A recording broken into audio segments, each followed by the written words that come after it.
good. So Rebecca's just joined. Mohammed as well. Liam, Jack, yeah. Ryan Craig, Andrews. Abby, Ryan. Yeah, cheers for You all joining. right, Aaron? Yeah, how's it going? Who's that? Hello. Here he is, Ryan. You right there, mate? I'm good, mate. How are you? Good, all good. Right, it is 7 o'clock, but Hey, Rebecca. you know, nice one. It is 7 o'clock, buddy. yeah. So what we'll do, we'll just wait a couple of minutes. Just some people might be a bit late, or just to make sure that everyone's in. And but can everyone hear us all right? Is the sound all right? Is the visual Yeah. as well? Yeah. Yeah, yeah. Good. All good. Good. Okay. So, right. So, does anyone else want to tell us any more pain points? Because we'll start in, say, like 5 minutes, but while we're just waiting for people to sort of like get on, does anyone else want to talk about any problems they've got at the minute or they really want to focus on? Before we Yeah, get going? I'm struggling with my outsourced admin. I've been round the houses, I've done the admin myself. I've had people sitting at the desk doing the admin, working on a part-time basis, couldn't afford full-time, went with outsourced, and the guy's quite effective at answering the phone and answering the emails. But I've just gone through a backlog of emails today and see that he's missing lots. I've totaled up about 40 grand's worth of work that he's missed. So it's a sore one. Okay. Is that 40 grand's worth of new leads coming in, or Yeah, yeah. And our conversion rate's round about 70%. So I've been back in touch with some of them because some of it was quite recently, and they've said, yeah, look, I'll give you the opportunity to quote. We've not finalised yet, but it was just last minute stuff. yeah? And it's just emails where she's just marked to discuss with me, and we've never had the conversation. And he's put it in a folder, and that's it. And I've not reviewed the to discuss folder, because you're thinking you guys sitting in the admin seats looking after the admin. So yeah, he's time for another change, I think. But just wondering what other folk do for their admin. We've got there's three of us as engineers out on the road, so we do need some sort of admin cover. I just wonder if anyone else is that size and what they do. I don't think you can beat in-house admin, to be honest. There's, all right, it might cost you a bit more, but it'll pay for itself over and over again. Like you just said, you missed 40 grand's worth of work. Like, what's an admin person? 30 grand, 35? Yeah. I Just think pay for itself. Rebecca Lacey's had a fair share of experience with in-house admin. So, Becca, where are you at the moment with that? So we've just so the book says it depends on how good you want your customer service to be, how many people you have. I hope I get a point for that. So there was always we have 4 engineers, usually 5, and you might all think we're top heavy, but there's me. But I'm stepping back slightly. I've just took a full-time guy on who's going to be scheduling operations, and then I have a part-time accounts. So I step in all the time. And then my husband Mike is quote project manager. So we're really in the thick of it all the time. But do you not think this time of year as well that it's so there's 2 things with your admin, this volume of stuff coming in, it's overwhelming. Even I have done this for 12, 13 years. Very overwhelming. And then obviously technical experience as well. But if you've got a system and like you're saying, oh, they're putting it in a folder, well, that's what we do. But does that person know that they need to flag it with you at certain times of the day? Have you got a system for that? Is there Problem is, a like you say, meeting? everything's overwhelming. So the jobs come in, and he just books me out to go and be out on the tools, which is Mm, natural at this time of year. But it's yeah. at the expense of answering all the technical inquiries that come in. Yeah, I think the in-house, we have an outsourced my like call answering, and I find them really. I look at the stuff they answer, and I'm like, no, this is wrong. Yeah. So yeah, I just think somebody in-house is learning. By next year, they should be better. But it's took me a long time, and even the guy I've just took on, I'm paying him a lot, and will he be good? He's come on as a temp, so I've had him for 3 weeks now, and I can tell that he's got it. you know, he's switched on. Right. So yeah, that's my experience. Hopefully we'll cover some of that off with systems.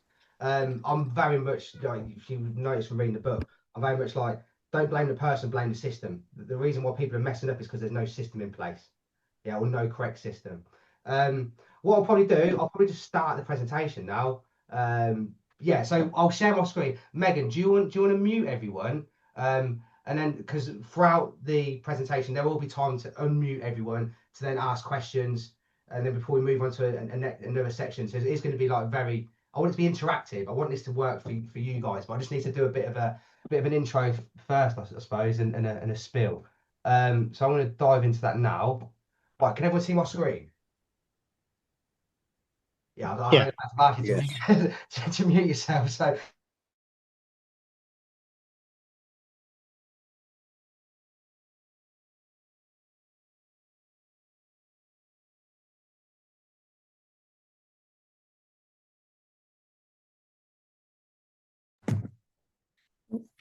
Right.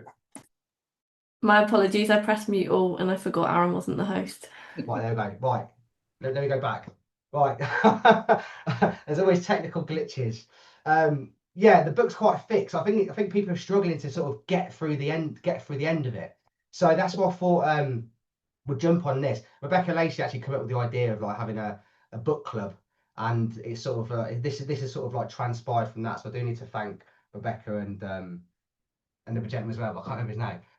But yeah, so I want you guys to get through the book. I want to help you get through the book, and if that means me coming here once a month and working through it, then I'm very much happy to do that. But you guys are important because you're the people that have first of all reached out. Well, no, first of all, replied to our response, if you like, and reached out, and you're part of the first cohort. You're part of the first group.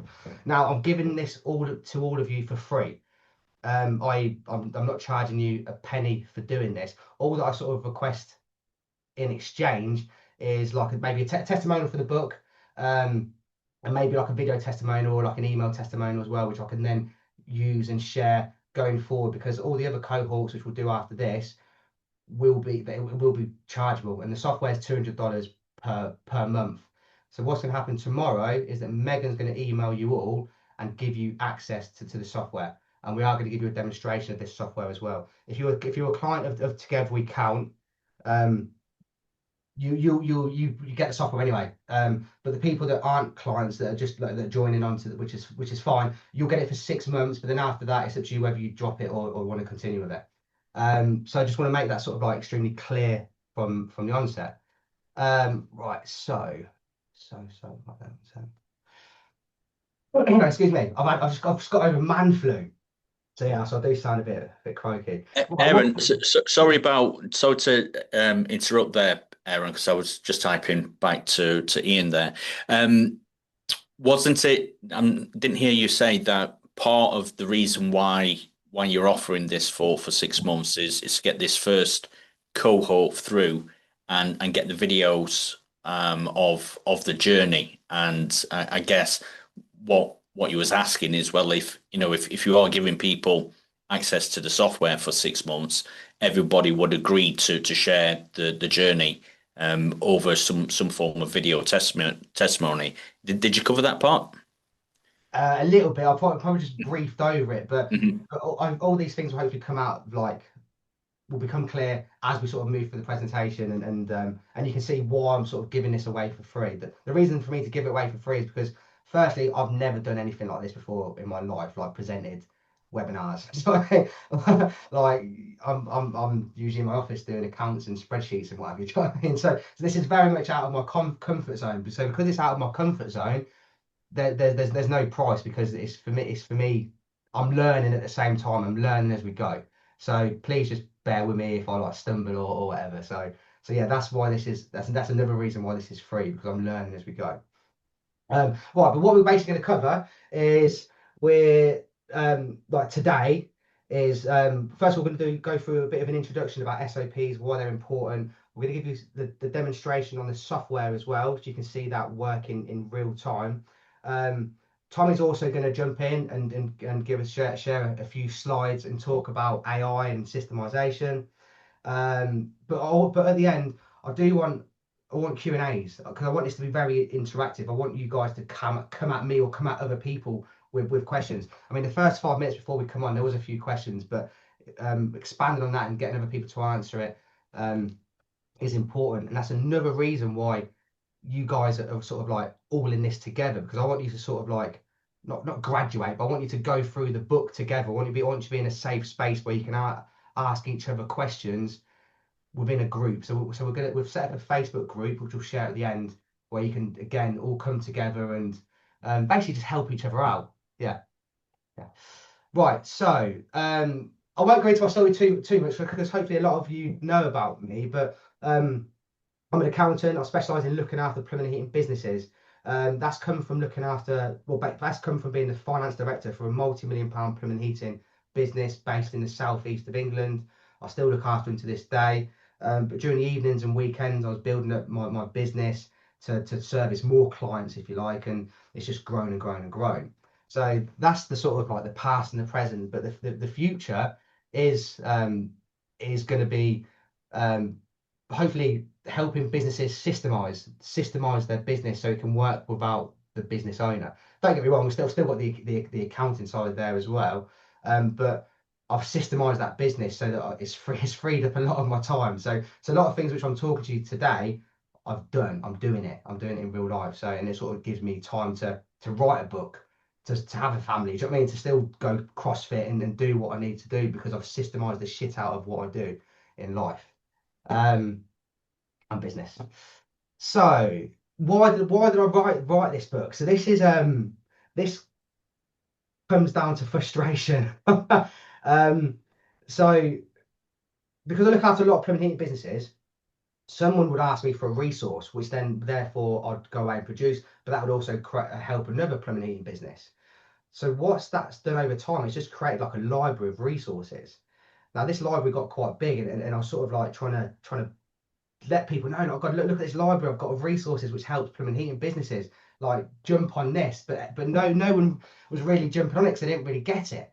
Like why would you have a library of resources for? Like what's the point of that? So that's why I wrote the book. I wrote the book to educate people of why they need to have a library of resources to help them systemize their business.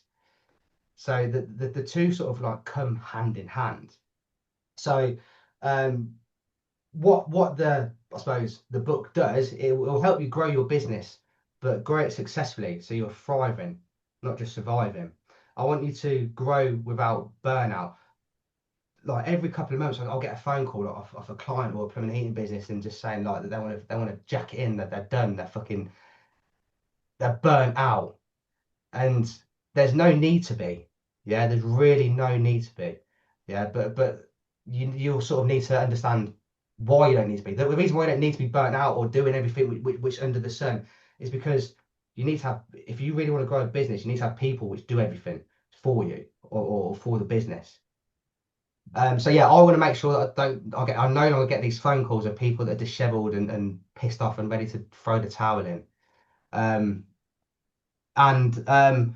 Yeah, also I want you to grow a systematic business which runs without you. Yeah, so you can go on holiday without taking the phone. You're not sitting there on the poolside answering loads of emails. Yeah, I want you to have that freedom in life. You deserve it. What you do is you do all the good work. Do you know what I mean? You provide people with heating, hot water, and warmth, and yeah, and whatever. So yeah, you need to sort of like make sure that you have a life which complements the hard work you all put in. So who is this book for? So this book is for ambitious business owners who want to grow, yeah, and people who want to have more freedom, like I said, go on holiday, but also people who might want to leave a legacy behind. But this isn't for people that just want to stay as they are. I don't want to call it like a one-man band, but literally who are just happy and content where they are, because this book isn't for you. I had someone ring me up I spoke to him a few weeks ago, and I said I was talking about my book, and he was actually nearing retirement, and we sort of both come to the conclusion that my book isn't for him. Do you know what I mean? Because he's nearing retirement, like he's happy doing what he does. So So if anyone here isn't prepared to, I suppose, grow an ambitious business and doesn't want freedom, doesn't want a legacy to leave behind, then you can quietly just leave. Leave now if you want. But yeah, I think yeah. I think what I've seen from that, Aaron, because I can remember when I first got into business development, and I was still servicing boilers, I think, at the time, or I was on a quote. I can't remember which of the two. And I can remember speaking to a plasterer on his front garden. And I'm trying to say, oh, you should come out networking. You should go to these business development days. And he basically looked at me, shook his head, and he says, "Why would I? I'm happy. I finish work at whatever time. I take my daughter to dance class." He says, "I'm just happy where I am." And it just stopped me in my tracks. And I'm like, well, I can see it. There's no point trying to change things when you are happy. But I guess most people are on this call not because they're unhappy in life, but because they can see that there's changes that they can make to their business that is either going to give them more money, more profit in their business, or it's going to give them more time and freedom to do the things that they like with the people that they love. So I don't think it's necessarily about being ambitious to grow your business to, this time next year, Rodney, you're going to be a millionaire. It's just ambitious to do better with what you've got to achieve what it is that you want. Yeah, is that frame it up? Yeah, I get that, but I also appreciate what you're saying. But to that plasterer, I probably would come back with a comeback and say, right, that's good if your life's good where it is at the minute. But God forbid, like a lot of you guys here might have not have knee problems or back issues from Yeah. snugging about the boilers and stuff like that. So it's all well and good while your body's functioning and you're happy. Or if you've got like a nest egg, or if you've got a load of properties to sort of like to supplement your daily day rate, if you like. But if you don't have that, then by you staying small and being a one-man band and doing everything within the business, your future might come to an end in regards to work. So yeah, I do get that, but there's also the Yeah. okay, fine if you've got £1 million in the bank, do you know what I mean, or 10 properties. But if you don't have that, which a lot of people don't, then the business is their pension. And if business is your pension, then you need to make it work for yourself and for your family. Yeah. Yeah, can I just say that is something that I'm 46 in January, and only in the last year I've gone, oh, I need to like have money in the future. There's a future me as well. So that's one of the reasons why I'm really going, God, if I'd have known this a long time ago, it would have been way better. And now I need to get my business to make more money so that then future me is like happy. I can't do this till I'm 70, can I? No, especially if you're not on the tools. Yeah. Yeah. In fact, it's a good spot. And anyone else want anything to say or questions or anything in regards to what I've just covered? Then it'll be a good spot to unmute yourself and yeah. Does anyone want to share why they're in business and maybe their aims and ambition? That's a good shout. Hi, Aaron. Can you hear me? Yeah, you are, John. How you doing? Hello, mate. Basically, that's what you've just said. I've been doing this since 2007, and over the years, my income's got worse. So what you guys have just said then has kind of woken me up a bit. I've never actually thought about having systems in place so I can go on holiday, or if I do get too old to lift the boilers up, have someone in situ to do the work for me. So that's woke me up a bit. But I don't know if you're going to cover this. What I'm finding, the older I get, the harder it is to get the business. Now, I don't know if it's down to when I was 20 years ago when I started. Obviously, I had hair then, and it was a lot easier to talk to people in the estate agents because a lot of the people there are young, are a lot younger than what I am now, and I was on a more relatable level. How are you guys finding that? Good question. That's probably one for Tommy or to open up to other people, right? Like how they suppose generate business. Okay, buddy. I'll let other people jump in because I'm off the tools. Maybe jump in on this. 6 years. Who was jumping in? Go on, jump in, Fraser. For me, so maybe like 4 or 5 years ago, I got to a point where I actually hated plumbing, couldn't stand it. So I started showing customers what happened inside their houses by doing videos on social media, TikTok, Instagram, Facebook. And then for every day for 3 years, I posted at least 2 to 3 videos. And now, work-wise, it's just so easy for me. And I don't know if it's because, mate, and I wouldn't say appearance is everything because I'm fat and ginger. And that's like the hardest like combo if you were to post on social media. I think it's just people are maybe relating to me, as in they see the videos, they feel like they know me.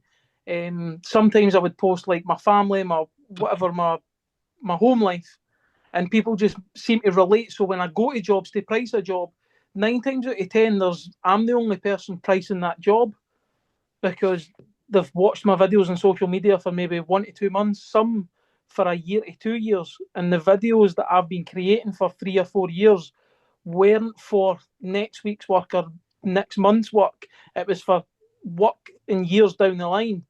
Now, I've had 18-year-olds who are now 22, 23, bought their first home and went, Fraser, I've been watching your videos for 5 years and I'm now at the point where I can really get you in my house to do my bathroom. And that's pretty much the concept for me, is what I've felt work-wise. All right, thank you. You should follow Fraser's videos are brilliant. They always pop up on my Facebook feeds or LinkedIn. And what videos are they? Sorry, Fraser, I'm not familiar with you. Sorry, so basically I do like kind of higher end bathrooms. So at the start I started off showing people how to fit toilets, how to fit wash hand basins, how to fit baths and showers, and what happens when you're prepping for tiling, so that homeowners knew that we were preparing jobs properly. And then what on the back of that is you had people commenting on the videos saying, that's a great job, that's amazing. So then the homeowners also see that. And they're going, all right, okay, this guy must know what he's doing. And then just kind of built a kind of platform for after that. What's your YouTube channel, sorry? Sorry, I use TikTok and Instagram, which is mainly because TikTok goes out to pretty much a lot of people. Quite easily compared to like maybe Instagram or YouTube, and I've managed to get about 140,000 followers on it. So I've done pretty well, and that's just because I've been consistently posting every single day. Okay. Which is really tough, I will say, because people at some point do try to slag you and offend you, and do you know what I mean? Just because they're jealous and stuff like that. Thank you. So I'll just add one comment to finish this off. Is it Abby?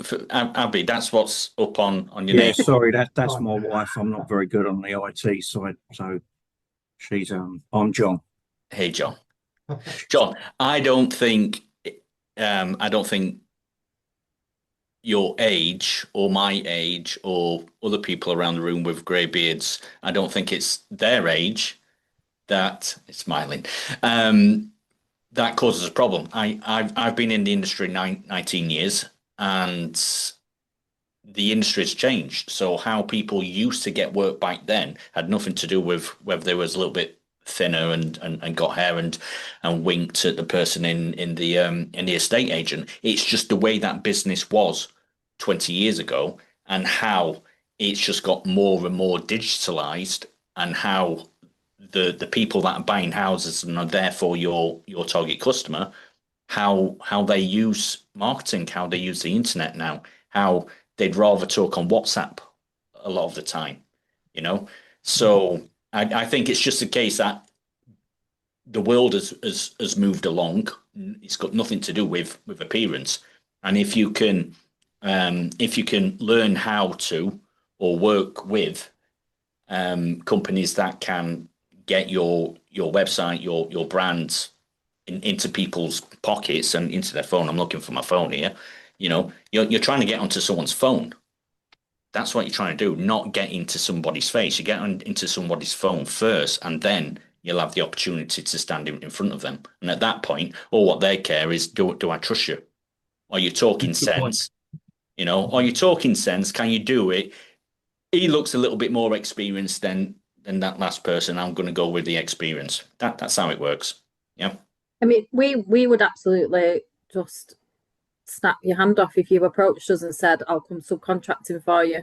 Like, we really struggle to find people with experience. And like I said, how old I was before, we are actively looking for people who are older because we can't, pay enough for that experience.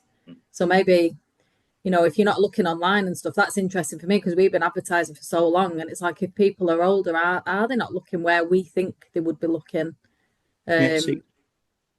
So maybe approaching companies, because we're up north, but desperately looking for people with experience just coming to subcontract. So have a think.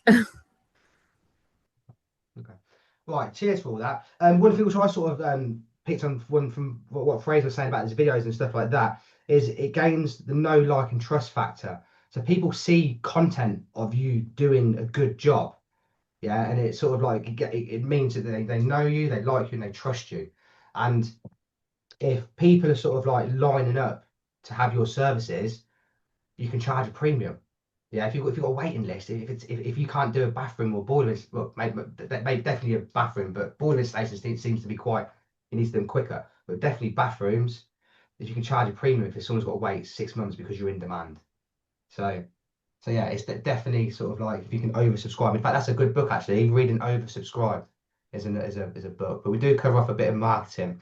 Tommy's going to do another webinar. I think you're booked in. I can't remember what date, but Tommy is booked in for another webinar to really go into the marketing and he talks about his own funnel. But yeah, so what I'll do, I'll move on with the slides, and then like I said, there's going to be loads more time for Q&As. But let's talk about the purpose of systems. So the purpose of systems is to make sure you've got a business which doesn't collapse under pressure. There's less reliance on you. Everyone here will be business owners, or I think there might be a few office managers in here as well, but you're going to be the top of the business, if you like. If you think about the hierarchical structure, which you talk about in the book, you're the top of the business. So there'll be less reliance on you because you can just filter everything down the hierarchical structure, down the line of command. This will then give you this, and everyone knows that you've got more tasks compared to time. So if you build systems, you can delegate tasks, and ultimately this is going to lead to more freedom and more profit, and also creates a more consistent business. Right, so, and again, this is like going into like why stops matter. Again, I'm going to repeat again, you've got more tasks than time. So it enables you to delegate, be more consistent with what you're doing, and also it enables you to scale a business.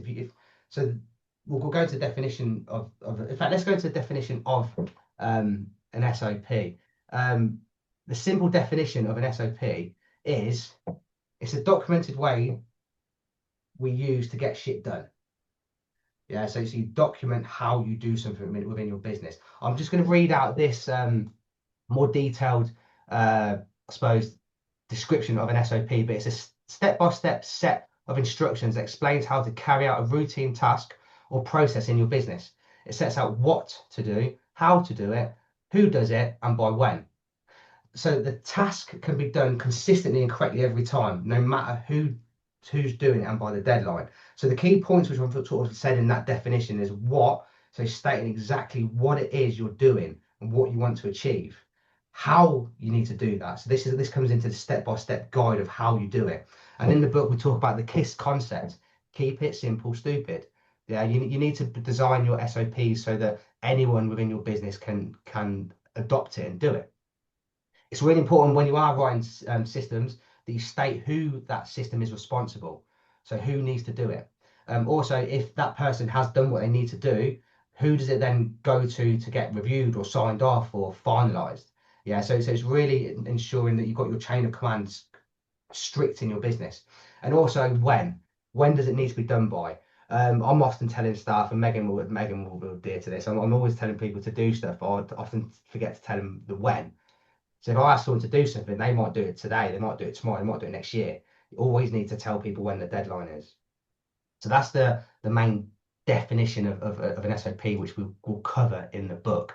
Now, early on in the book, we get rid of we sort of like define what an SOP is, but we'll also tackle off the system for creating systems. So what I'm now going to do is I'm going to go over to this software, which you're all going to get access to tomorrow. And one of the first systems and a link to the system within the software, which I'll give you, is a system for creating systems. So that's exactly what this is. So next time you're doing something new, or a repetitive task or something like that, document exactly how you do it, the A to Z. Keep it simple, stupid, and then by documenting it, someone else can then do it. So within the software which I'm going to give you, there is a template. So one thing I do need to make clear about the software is you've all got your own individual logins. So what that means is you can dive in and change whatever you want, because it's your software. So if Fraser logs in and changes something, it's not going to affect what John or Rebecca's got. Yeah, it's completely different. You've all got your own software. So to do make it your own. Change it, put your company branding on it, like do whatever you want to do with it. Sorry, can you all see my screen there? Can you all see the software? Yeah, okay. I can. Yes. Yeah, okay, that's I wasn't too sure then. All right, okay. So that's the first thing. Like, you need to start creating systems, and this is, I don't want to call it homework. I think so. I flipping hated school and doing homework, but I do want you guys to go away and start creating SOPs. And in the Facebook group, which we're going to share with you at the end of this, start posting in your SOPs. And if you want me or someone else or Megan to critique it, we'll critique it and give you our like 20 pence if you like. Or share it with the rest of the group if you're not too sure about something, especially if it's operational. I always make it extremely clear that my background comes from finance, the financial side of looking after plumbing and heating businesses. I've never been on the tools. I've never fitted a board. I've never done anything like that. So my experience is limited to the industry just for finance. So if you are creating SOPs which you want other people to sort of like have their opinion on, then please share them in the group. Okay, so and all this, the SOP for creating SOPs is in the is on page 100 in the Systems Handbook. Any quick questions about that? I know I sort of ran through that quite quick, but was that all right? Can I just add in for people that may have got started on the book, or looking at some of the departments in the book, and if you're thinking that this is a little bit heavy, let's just start off really, really simple. Okay, so SOPs for the apprentice getting the van ready on a Monday morning. Sounds really, really basic, but it's something really practical that we can all take on. You're the apprentice, however old they are, 18 years old, 19 years old. This is what I expect the van to look like before we roll out on Monday morning. Or maybe it's a task that you give them on Friday afternoon when you get back. Okay, little tasks like that. SOP is about doing a stock check. It doesn't have to be really full on. This is what this member of staff is going to be doing within a piece of software. What's the SOP for just doing a combi boiler swap, etc., etc. Just start with that to start with, because I'm sure that's where everyone probably feels more at home to start with. So I did an SOP on how to manage our email inbox, after looking at the book. And I realised I had loads of stuff anyway, where I've just downloaded my brain at different times over the years. But now I'm just listening to it. I've got the new guy started, and I have shown him that manage the inbox. But I'm thinking now, like when the guy at the beginning was saying somebody's looking through the emails and then nothing's happening next, I'm thinking, have I made it actually really clear? Because that is my big frustration as well. I think, well, I've told you all how to label everything, like what folders to put them in. But then, yeah, like what next? It's great if you can do that, but you're not actually achieving anything when I'm doing that, I'm reading each email and I'm thinking, so and so needs to know about that. Oh, that customer needs that. Oh, that needs to happen. That's been ordered. So I think you're going to have like a first draft, aren't you? Where you're going to go, actually, this is great, but it's not achieving anything. There's something missing from it. And it's good that I've just listened to that. There's definitely something missing from it. So what kind of folders do you have in your inbox? Like, is it just like yeah, so we as use an example? Gmail, which is really complicated, but we Right. use like a labeling system. So we've created a set of labels. So say I read an email, I'll tag it and say I've dealt with it. Yeah. It's green and everybody can see somebody's read that email. So somebody's on with that email. And then along the left-hand side, we'll have like, if we've got a really big client, like that client, stuff goes in there. We also use tasks as well in Gmail. So there's a list of tasks. So like Becky's tasks, people just put the stuff in for me and I just get on with that to-do list. But it's quite new. And I mean, I'm just really good at, it's my business, isn't it? So I can just see everything. And I'm just thinking, I've set it out really well, like what you do, these are the colours. But I haven't put like a when is the thing that triggered it then. Who and when. Because it's not going to be me. Yeah. And yeah, and so my new guy last week, this is why I've took him on, because he said to me, but who is reading this stuff in the inbox? Who's responsible for it? And I was like, oh my God. All right, Here we go. Let me dive into that now. It's my fault. So what I've got in my business, we've got an email policy, and the email policy is on well, so everyone knows how they monitor and maintain their inboxes. We have like a zero inbox policy, whereby if it's in your inbox, you sort of if it's in your inbox, it's not been dealt with. If you've dealt with it, then it gets archived. Also, we like from the book, you've noticed you in one of the chapters I talk about urgent, important. You can mark your emails the same, mark them as urgent and important. And you can also, maybe you might want to consider tagging your emails or give them a colour, depending on the department which it relates to, and then you forward it to said department or something like that. Something which we can do within our CRM, which isn't on the Wales software, but definitely within our CRM software, is we can triage emails. So an email might come through to me, but then I can triage it out to the team to reply and to respond to. So that's something which you might want to look into doing, or seeing if there's some sort of software which is a lot of people here use ServiceMate, but you might want to see if there's something which you can plug into your emails to triage and filter out emails. So it's, if an email comes to your inbox but you don't want to deal with it, someone else can deal with it, then it goes to them. Yeah, we've started using Microsoft Planner.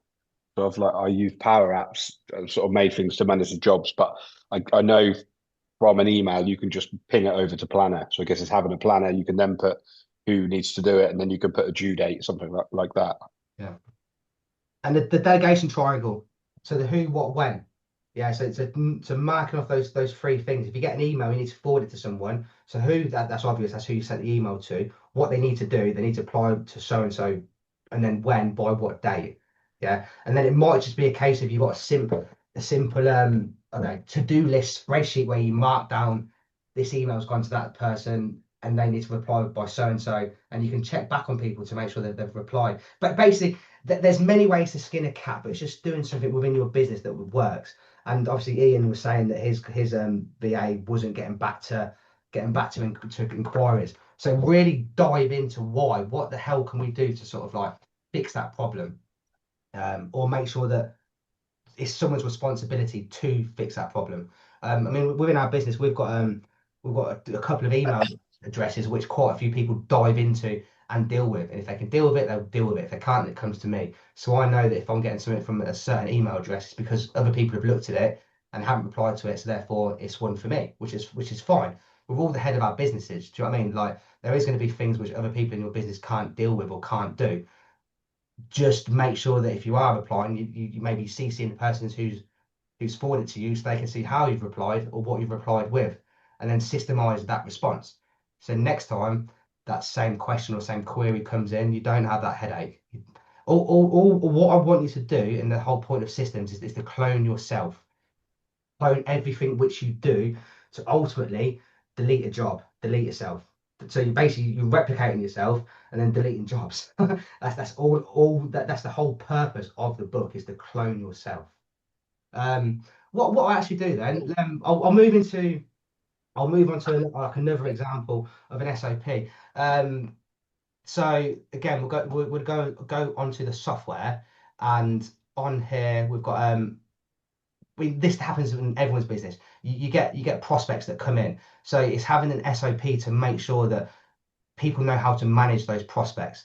Within the book, I talk about the 999 method, and that's basically like a method of communicating to your prospects to make sure that you follow up in good time. And then if the prospect doesn't convert into a paying customer or a lead, if you like, then it's having a follow-up process after that to chase your customers. Again, when you log onto the Well software, you'll all have, if you just search for you can just search for stuff at the top. So you just search for prospects,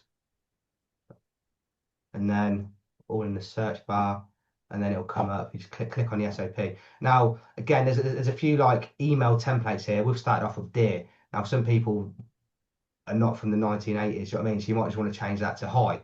Yeah. So this is all fully customizable. You can change this to what you want. It could be morning. It could be whatever. This is your software to systemize the shit out of your business, to clone yourself and to replicate yourself. And you can obviously save it. And then when an inquiry does come in, all someone's got to do is copy and paste this, put it into an Outlook and send it. This is so simple. Right, so yeah, that's another example. Megan, how are you feeling? Because I know you've had a cough recently. I don't know if do you want to dive onto Well and give some more demos? Yeah. Okay, so I'm going to stop sharing and Megan's going to take over now. But what Megan's going to do is I think if you take over hosting, Megan, and Megan will give you a quick demonstration on the software, which you're all going to get tomorrow. I think I'm still sharing, aren't I? So yeah. Yeah, do you want to take over for a bit, Megan? Yeah. Okay.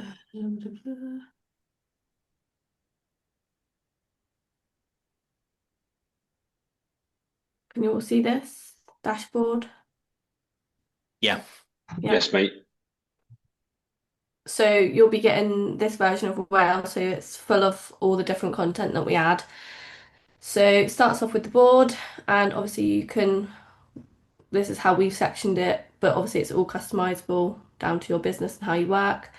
Aaron's just briefly mentioned the search feature, so it just picks up from all of the content that we've put into Well and what you'll put into Well. I'll just go into finance and show you an example. So within finance, you've got all the different playbooks. You can see how it all files quite simply and how you can create new ones. So if we just call it test, and then you'll have a blank canvas here. You edit it and you can set up different templates. So if you want it to be a checklist, a SOP, a policy, videos or anything, you can do that. So here's what we use for At Together We Count. So if I was making a new SOP, I'd use that and then just edit each section to make sure every section's completed. So I know that's how all the staff would read it.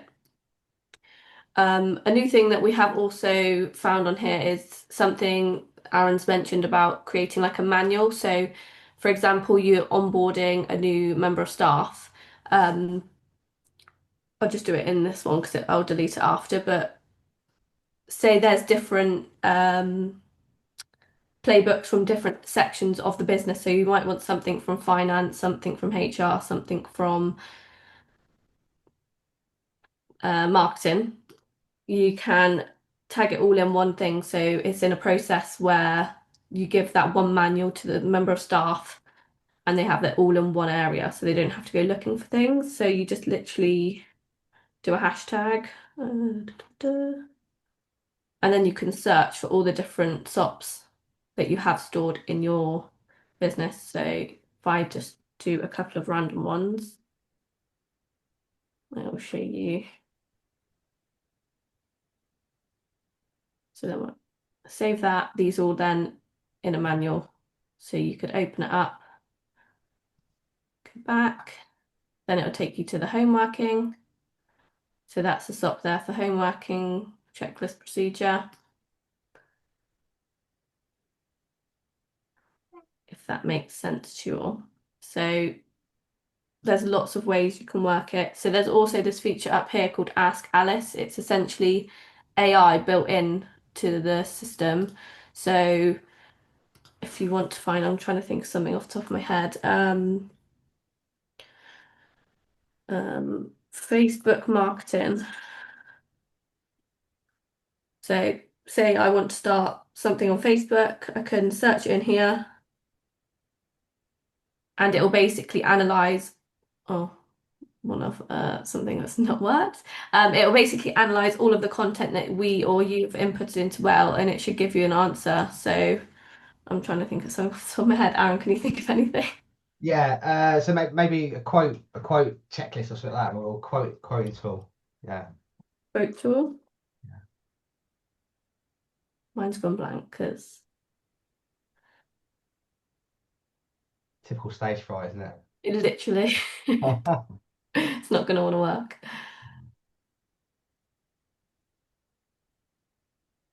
Here we go. So it will analyze all of the content that we've got, and then it will come up with all the different things that we could go in to have a look. So we'll just click into that. It'll then take you through to the different sections. So you will find there's some blank sections, for example, this one. So every month, for our normal paying customers for this software, we add new resources every month. That's obviously what the subscription's for, but we are working on getting a bulk upload of all of the blanks for you guys so that there's no blanks on there. We just drip read them through to our current subscribers, so that's how that works. But yeah, this is all customizable. It's all quite simple to make new and then edit, and quite often Aaron will be looking for something from me, so I just go to share and send him a link, so he can find things if it's through emails or anything like that. Yeah, I don't know if you have any questions about how to work it, but when I give you access, I'm happy for you to email me with any questions on if you're getting stuck with creating new sections or however you want to work. Can I just ask? So I'm assuming, like I've got my office staff and then I've got my engineers. I'm assuming you can just give access to certain sections. I don't want all my engineers knowing how the office runs and. Yeah, no, exactly. So when I create a new one, you can see here, so you can also add tags, which is quite a handy one. I can then have it unpublished, but you can also assign it to who you want to have access to them as well. Yeah. So if I'm on the back end for this, for example, I'm the only one that, probably Aaron as well, can see this purple box. Certain people can see these blue boxes, and then other people can see the dark blue boxes. Yeah. Okay.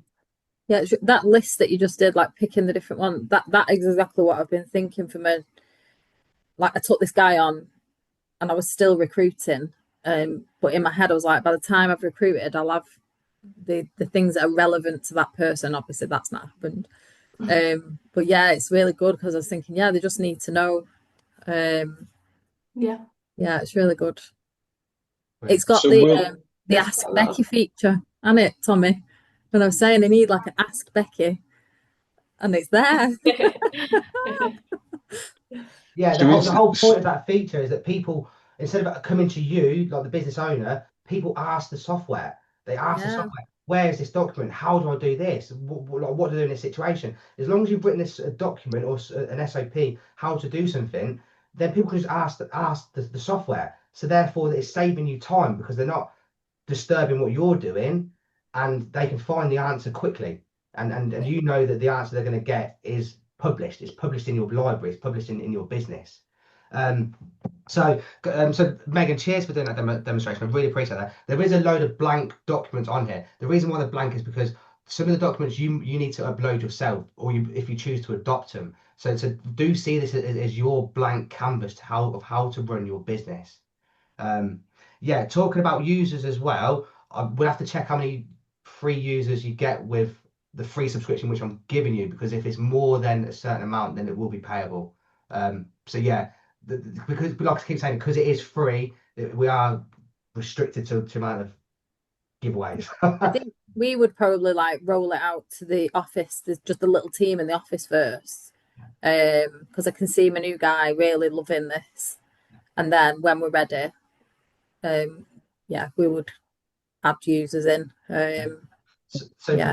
Becky, I'd love feedback, because it might be the case of that where all these, we call them playbooks, or all the playbooks at the minute, that they'll be published onto your own individual well. But it might be the case of we mass unpublish them. As you adopt something, you then publish it, so you know that you've owned that within your library is something which has been adopted. So again, it's coming back to why this is free. It's free because we're very much testing it on you guys, on the 20 or 30 people that are here. You are my question, is it, if you mind. So I would love to see how everyone gets on with it and has that bit of have that interaction. I'd just like to throw in another one for the engineer minded people. I can remember back in the day when I'll use the word abdicated. Okay, I abdicated my manager's role to a young 24-year-old, I think it was. He was eager. I gave him the manager's role so I could step up into, running the business, because that's what business owners do. And what I found as I gave him the manager's role without any rule book, really, without any SOPs in place, when he was then telling the new guys what to do, and I was turning up on site, and things weren't happening the way it should be happening. Why? Because there was no SOP in place. Now we keep going on and on and on and on about the importance of the SOPs, but when the customer finds that something's gone wrong, or when the engineer drops a bollock, or when the engineer does something really that you might want to get rid of that engineer, you're going to have something to fall back on with the SOPs, because you can say, it was in that document, you read it, you signed it, you agreed that this is the way that we're going to do things, and you've either done something that's not to regulations, or you've done something dangerous, or you've done something that may damage the reputation of this business. So, just think of it on two sides here, of this is how we can systemize the office, but this is how we can systemize the operations and the doing of the work. Happy days. Okay. Right, Tommy, this is probably a brilliant time for you to sort of jump in if you want and do your sure. Yeah, do your okay. Yeah, and then I'll wrap it up after that. Yeah. Magic. Okay. Let's see if I can do a share. Yeah. Over to Megan. Oh, shit, yeah. Does that come through there? You can see digital tool bag. Right, guys, if you're not picked up there, I do have nearly 20 years experience in the industry, building up a team of, we got up to a team of 7. We installed 1,500 boilers before I stopped counting how many boilers we've installed. So, I've got history in the game, but then I moved into marketing. A few of you will be aware of the business development training days that I wrote over the years. Anyway, 3 years ago, I set up a different company, Digital Tool Bag, and I started working on this attract, sell, keep method for how we should market and sell to our 5-star customers and keep them. That's the important part. On screen here, coming back to SOPs, if we look from the left-hand side, we've got the attract, we've got the sell in the middle, and we've got keep on the right-hand side. Every one of these little boxes should have an SOP attached to it. Now, I believe a lot of you people may not be thinking along the lines of how do we systemize and write SOPs for marketing, but it's very much in my game. But this middle part, this is what we're going to really zone in on today, is helping you systemize the sales part of your business using AI. Now, everybody's aware AI is absolutely everywhere at the moment, and I'm sure you've all heard people talk about agents doing this, agents doing that. You know, it's going to put 40% of people out of work. I'm not sure how I feel about that.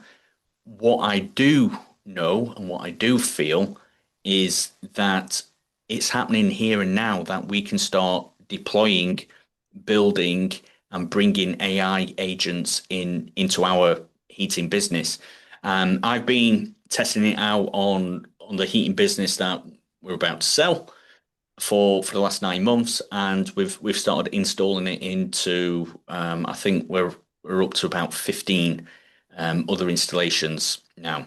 What's on screen is just a little bit in the future, because the personal assistant is not here yet, but the chat receptionist is here, the review responder is here, the content writer is here, search engine optimization, so SEO agent is not here.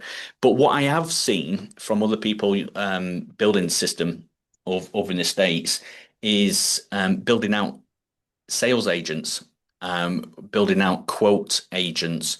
And what I'd like to see for our industry is building out service plan or care plan agents. You know, the AI that's going to chase up every one of your customers with a nice friendly email, SMS, WhatsApp, and not keep on chasing them once they reply. Okay, so that part is not here yet, but it is coming.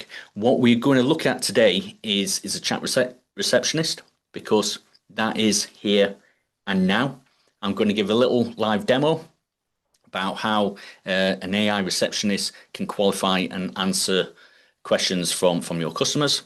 We're then going to look at, well, how did this AI receptionist do that? So where are the SOPs? And then just a very, very brief look at how you can build the SOPs and put it all together into a system. Now, the AI receptionist, let's just have a quick look at this. Never miss another lead or after-school club. Your AI receptionist chats with every new customer the moment they message, WhatsApp, social, or land on your site. Your new worker, that's how we need to look at it. Your new worker pre-qualifies, answers questions, books jobs, and offers 5-star customer service. 24/7. I'll just let that sink in with a few moments of silence. 24/7. If someone lands on your website, communicates with your business via WhatsApp, the AI receptionist is going to pick that up. Okay. So what's the job description? Coming back to SOPs. Okay. The job description: engage website visitors, answer all calls. The job description will be trained on your business info for quick, accurate replies day and night. Capture the leads straight into your CRM for easy follow-up, and book appointment, and keep you in touch through WhatsApp.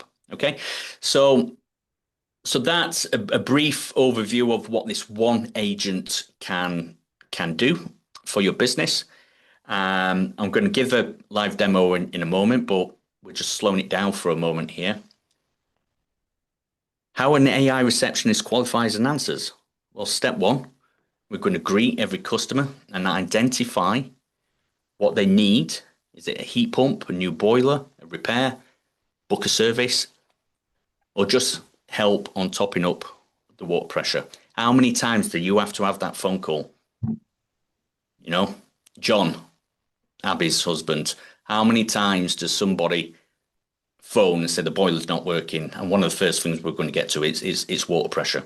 Okay, so the AI can help Doris with that problem. Step 2, pre-qualify the customer. Collecting key details like name, postcode, preferred contact method, and availability. And step 3, we're working on this now. One person on this call is halfway there, I believe, matches the inquiry to the right workflow and drops the customer into automations, sending details to the job management software, sharing next steps with the customer. Okay, now this will be part of the live demo in a moment. We're going to be building up the SOPs to give the AI here capabilities. We're also going to show you exactly where we're going to put these SOPs. So this one is the heating repairs 2.1. It's developed. I didn't hear Aaron say before the word Kaizen. He gets mentioned so many times in the book, Kaizen. So it's never going to be perfect. We just have to have a version 1 before we can have a version 1.2. Okay, get version 1 in, test it, see where the faults are. Is it a really, really bad fault? If it's a really, really bad fault, you fix it there and then. If it's just a little minor one, do it every 2 weeks or do it every 4 weeks, just going back through ironing out a few of the creases. Okay, so this one was heating repairs 2.1. And to add into whether we're talking about a human worker, if we're talking about a VA worker, or if we're talking about an AI worker, they need to have more knowledge. Yes, that's the SOPs, but you've kind of got to have a bit of a background knowledge on the subject. In this case, we're teaching the AI all about Baxi boilers, all about ideal heating, Valent, Worcester, and our website. Okay. So just before I go into a quick live demo, this is from Aaron's slides. Who is responsible? So which AI is responsible? What is the title of the SOP? What is the purpose? What's the scope? Definitions, steps to follow, and related resources. That's really, really important. Okay. So it's the same what we do for a human as what we would do for an AI. I'm just going to get the right screen here. And we're just going to do a quick little live demo. So I'm going to, because Rebecca's already done this last week, I'm going to ask Jack to turn on his microphone. Jack? Yes, mate. Buddy, nice to meet you. Right, Jack, you now live in Sheffield. Okay. Hello, pal. You all right? All right, love. Right, Jack. So you live in Sheffield. I'm going to tell you your postcode is S8, which is it's a nice postcode, S8. Okay. The AI is down in the bottom corner. Okay. You've landed on the website. You've browsed around the website. Now on mobile, it is going to look slightly different, but up pops the box, or potentially you went to the Contact Us page. The AI pops up. The website informs you that Alex works 24/7.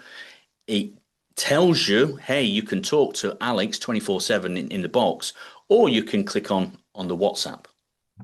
I've seen a lot of people clicking on that WhatsApp button. Okay, but I also see lots of people talking on the chat because we introduce the AI throughout the website. Okay, so Jack, you live in S8. What's your problem today? Alex says, I'm here to help you with all your boiler questions. What brings you here today? New boiler, boiler service, boiler repair.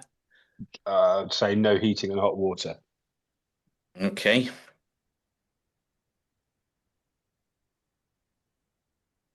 So you didn't say there. Well, I guess let's see what she says. No, Jack, we don't offer repairs. Oh, okay, fine. Okay, so let's just see what she does. Thanks for letting me know you have no heating or hot water. That's always frustrating, especially in Sheffield weather. She knows about our Sheffield area. Okay, just to check, are you an existing customer of Sheffield Boiler People? Have we serviced or visited your property before? We currently only offer repairs for existing customers. If you're not, I can share some self-help tips and advice on what to try next. So just tell me what your thoughts are there. Are you looking for a repair, or was it something else? Am I pretending that I'm an existing customer, or am I? Yeah, it's just a live test. Go for Yeah, it. sure. So I am a existing customer. I'm a customer. Yeah.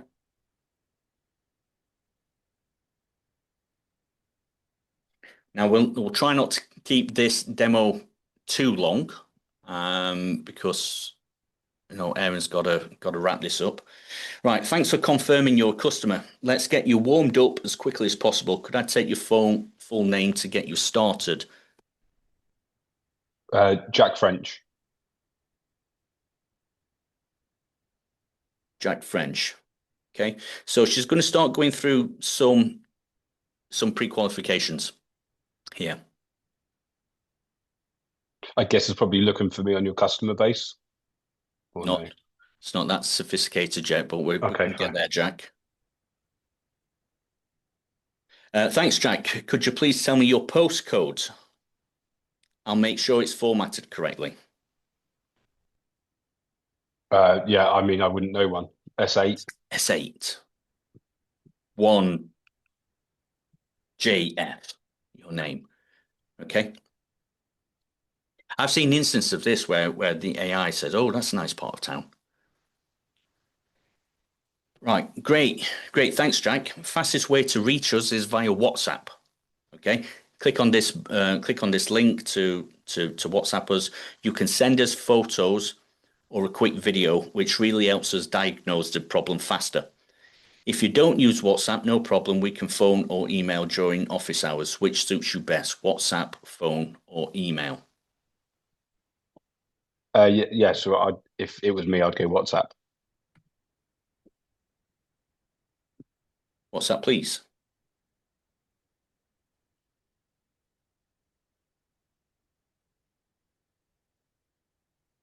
There we go. So we've got a postcode, we've got a name, we've got a postcode, so we know that you're in our service area.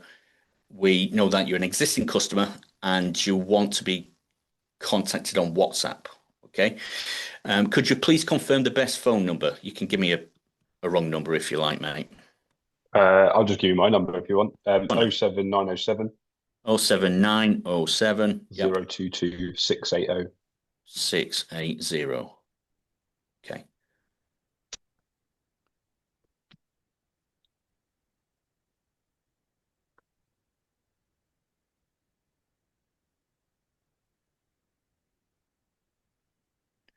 Brilliant. Right. Thank you, Jack. I've saved your number. Next, could you please provide your email address? You can dodge that, I think. Let's just go Jack at testemail.com. Okay, so without dragging this out much longer, this is basically the pre-qualification, the SOP. We've written an SOP here for how your human should ask questions when somebody phones through. It's the same SOP that you're going to pass over to your VA. And the fact that we've had to write this SOP for a human, we can now give it to an AI, and I can tell you the AI is way cheaper than the human, and the AI works 24/7. Okay. Thanks, Jack. I've got your email as jack@testemail.com. Now, can you tell me the make, brand, and roughly how old your boiler is? Right. So she's started off with what's the problem, got the basic details, but then she will continue getting more and more information. Okay. Over here, let's see if within the system now,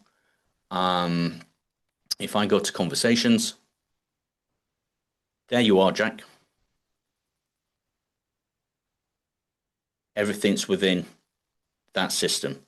And once this conversation finishes, an email will drop through with an overview of what that conversation was. We're not going to do that right now because I'm just going to show you the other parts of where that presentation was going.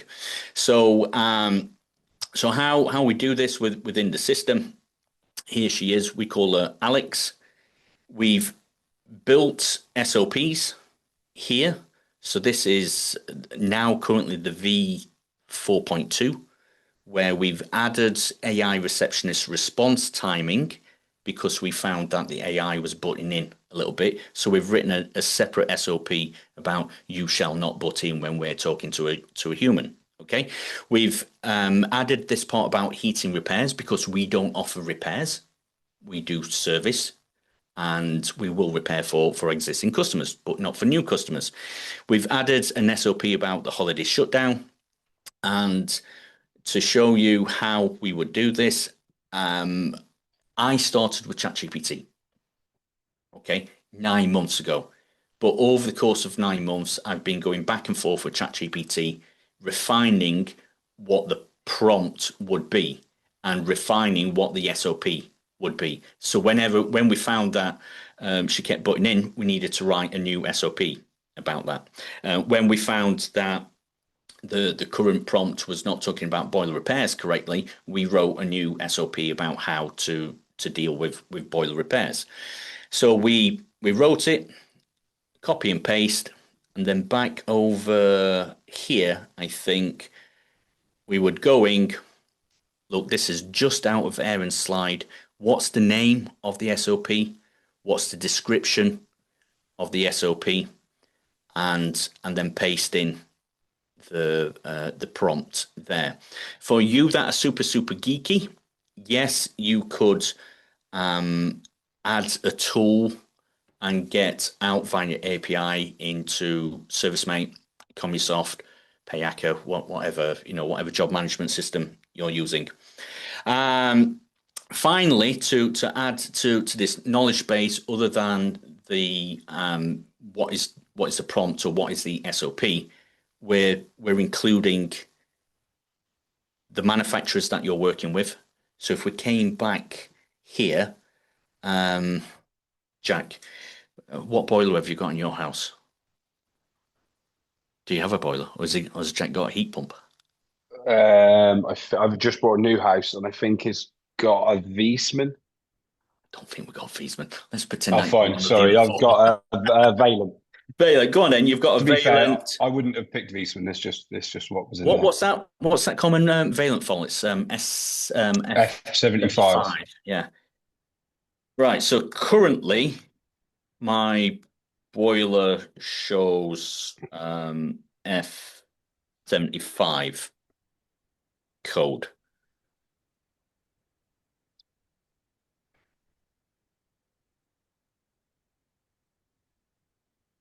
Let's see what it comes back with.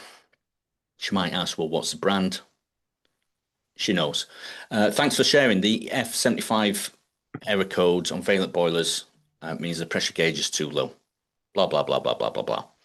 I've seen instances where you could, if you really wanted to, you could get a link from YouTube of someone how they're topping up the pressure on a Valent boiler. Okay, and you could insert that into the SOP so that one of your current customers starts complaining about F75, the AI can just respond back to them and say, right, watch this video. Or you could be super clever and record your own video of that. So coming back over here, we're adding the knowledge base right there. We can see that Valent is in there. We can see we've got Ideal, we've got Baxi, we've got Worcester. So that is my very quick overview. Let's see if I've come back to here. I call it a track, sell, keep. The wheel here on the right hand side is the attract. The middle part is the sales, and the latter part is the keep. In some future month, I think in 3 months' time, Aaron, we're going to do a deep dive on a track, sell, keep. The reason why I was doing this presentation today was all about, well, how does AI fit in with SOPs. So hopefully I've covered that. Aaron, do we have any time left for Q&As on Business in a Box? Yeah, firstly, Tommy, thanks for that. So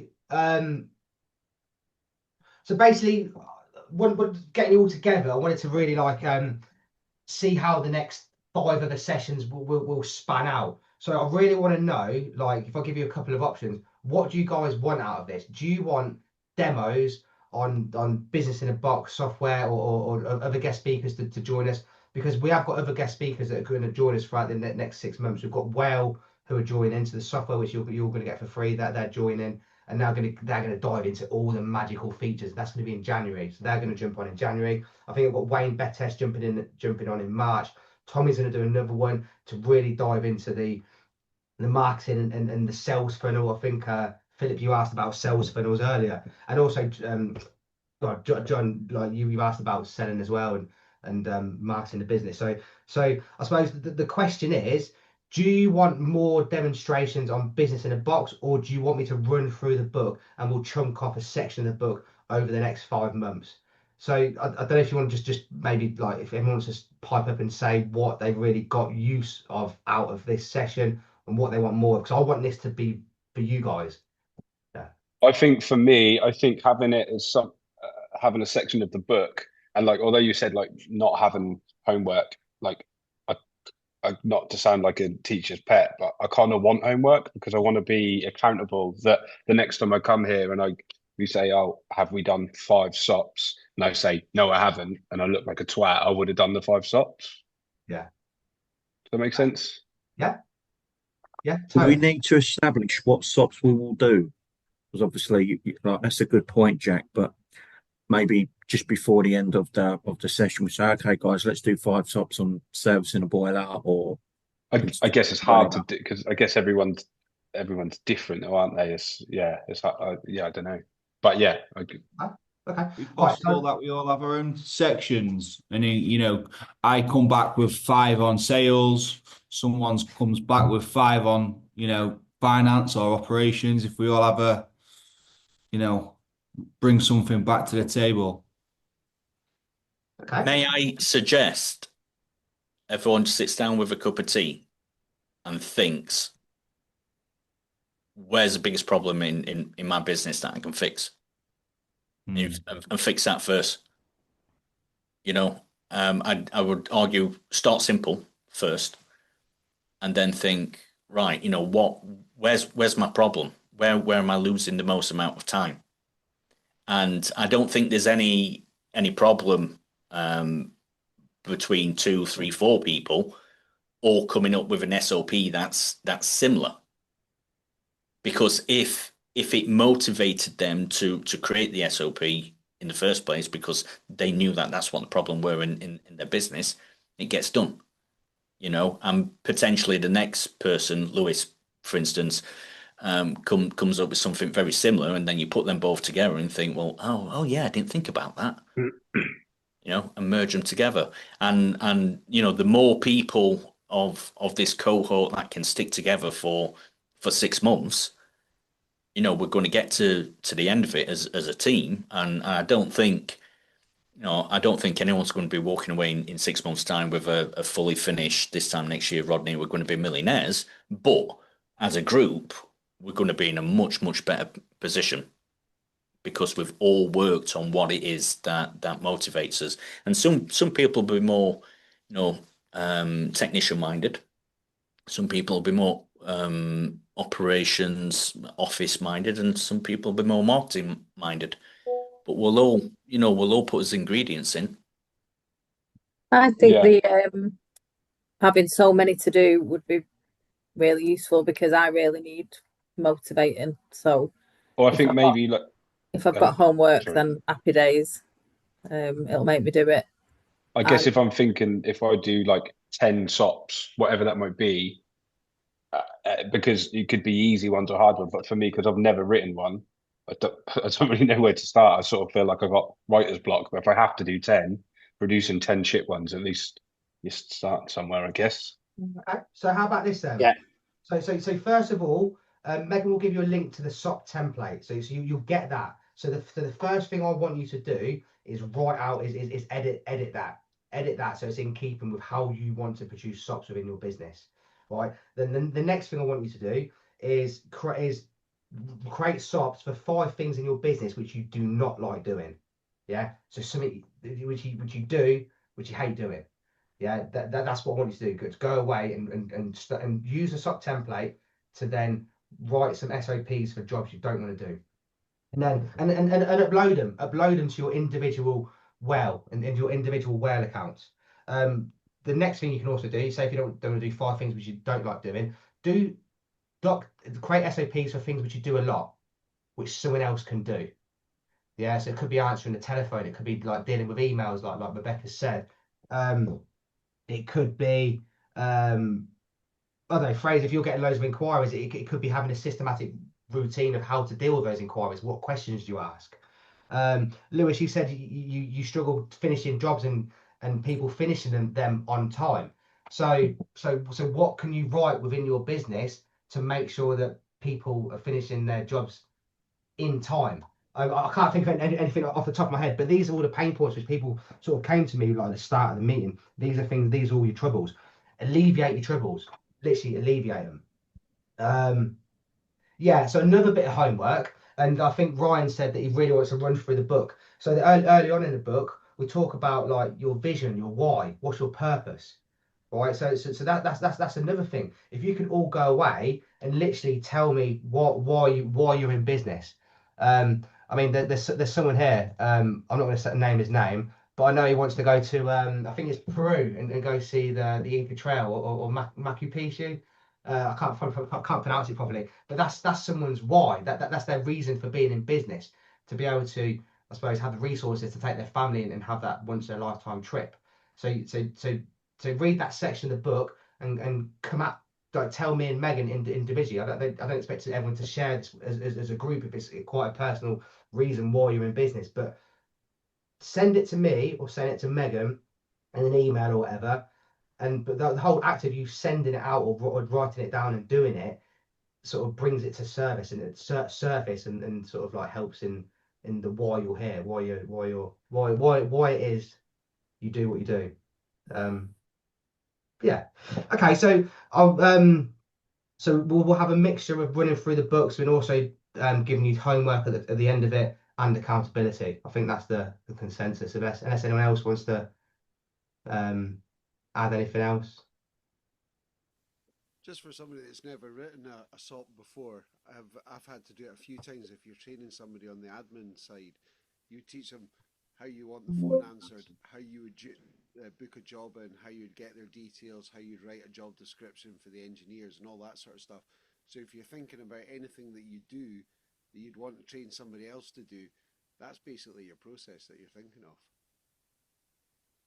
Ian, sorry, mate. Do you mind saying that again? I struggle to hear you then. I don't know if it's the microphone or... Yeah. Sorry, the mic might be down a bit. There it goes. Sorry, I just think about a SOP as training somebody else to do something that you know how to do. How do you get your knowledge down on paper or in a procedure that somebody else could just read and know how you would do it? How you would get somebody to do what you do the way you would want it done. Yeah, the SOP for creating SOPs. Yeah, the whole chicken and the egg. Okay. Aaron, my question is, I think you mentioned Facebook group yesterday. Sorry, you mentioned Facebook group early today to try to get one set up for tomorrow. Is that happening tomorrow? Facebook group, get everyone in, or would a WhatsApp group? Yeah, I'll so I think Megan will send an email out tomorrow inviting you all to the software. In the email, we'll give you a link to the Facebook group, and the homework. So the homework is basically writing down give us create 5 SOPs and give us your vision. But yeah, the Facebook group's created, but we just need to invite everyone to it or give people the links. Yeah, if people aren't on Facebook, if they don't want to join, then we could think about another platform, maybe school or something. But I think we'll try with Facebook to start off with. Yeah. Sure. Yeah. Happy days. Right. Any last questions, Q&As? I need to go and eat my tea. I need to go watch the final of Traitors. Oh, I don't have time for watching TV. No. You're not writing your business stuff. To be fair, it's about the only thing I watch. 20 minutes. It's good. Yeah, true. All right. Brilliant. Right. Cheers, everyone. See you later. Oh, me, I'm going. All right. Good luck. Thanks a lot, everybody. Yeah. Cheers, mate. Thank you. Cheers, guys. Thanks very much. Cheers, Thanks. All right. Thanks a lot.